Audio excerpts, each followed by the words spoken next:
Hello, welcome KahindoTech. In this video, I'll show you how to find deals on the Yelp app.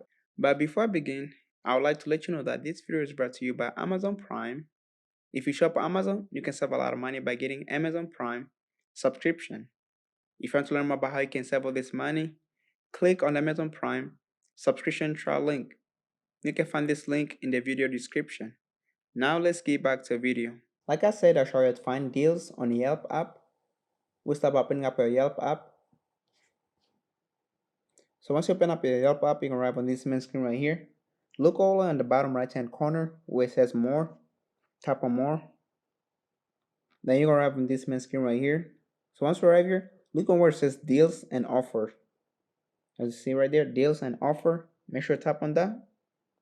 You're gonna see all the different type of deals right there. And that's how you find deals on the Yelp app. If you have like any other questions, leave them in the comment section below. Don't forget to check out the Amazon Prime subscription trial, as you can find in my video description. And thank you for watching.